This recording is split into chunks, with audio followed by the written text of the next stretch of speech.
प्रयागराज उत्तर प्रदेश के बड़े जनपदों में से एक है। यह गंगा, यमुना तथा गुप्त सरस्वती नदियों के संगम पर स्थित है। संगम स्थल को त्रिवेणी कहा जाता है एवं यह हिंदुओं के लिए विशेषकर पवित्र स्थल है। प्रयाग, वर्तमान में प्रयागराज में आर्यों की प्रारंभिक बस्तियां स्थापित हुई थीं। प्रयागस्य प्रवेशाद्वै पापम नश्यति तत्क्षणात्। प्रयाग में प्रवेश मात्र से ही समस्त पाप कर्म का नाश हो जाता है।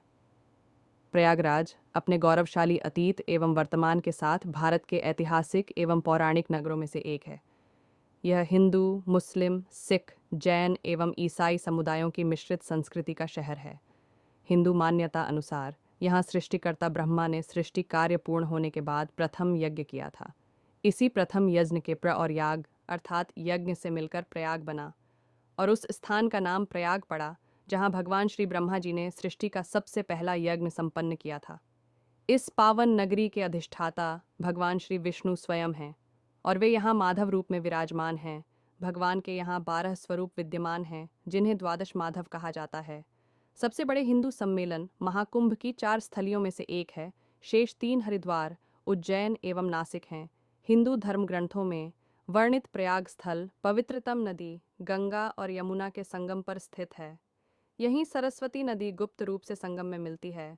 अतः ये त्रिवेणी संगम कहलाता है, जहाँ प्रत्येक 12 वर्ष में कुंभ मेला लगता है। प्रयाग सोम, वरुण तथा प्रजापति की जन्मस्थली है।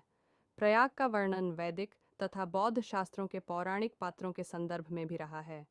ये महान अर्षि भारद्वाज, अर्षि दुर्वासा तथा अर्षि पन्ना की ज्ञानस्थली थी। अर्षि भारद्वाज यहाँ लगभग 5000 यूरोपुंजर में निवास करते हुए 1000 से अधिक शिष्यों को पढ़ाया। वह प्राचीन विश्व के महान दार्शनिक थे। वर्तमान झूंसी क्षेत्र, जो कि संगम के बहुत करीब है, चंद्रवंशी, चंद्र के वंशज राजा पुरुरव का राज्य था। पास का कौशाम्बी क्षेत्र वत्स और मौर्य शासन के दौरान समृद्धि से उभर रहा था। 623 ईस्वी में चीनी यात्री हुआन त्सांग ने पाया कि कई हिंदुओं द्वारा प्रयाग का निवास किया जाता था, जो इस जगह को अति पवित्र मानते थे। 1500 से सिप्सिफन ईनो संगम के सामरिक महत्व से प्रभावित होकर सम्राट अकबर ने इलाहाबाद, वर्तमान में प्रयागराज, के नाम से शहर की स्थापना की, जिसका अर्थ अल्लाह का शहर है। मध्ययुगीन भारत में शहर का सम्मान भारत के धार्मिक सांस्कृतिक केंद्र के तौर पर था। एक लंबे समय के लिए यह मुगलों की प्रांतीय राजधानी थी, जिसे बाद में मराठाओं द्वारा कब्जा कर लिया गया था। 1801 ईस्वी शहर का ब्रिटिश इतिहास। इस वर्ष शुरू हुआ जब अवध के नवाब ने इसे ब्रिटिश शासन को सौंप दिया। ब्रिटिश सेना ने अपने सैन्य उद्देश्यों के लिए किले का इस्तेमाल किया।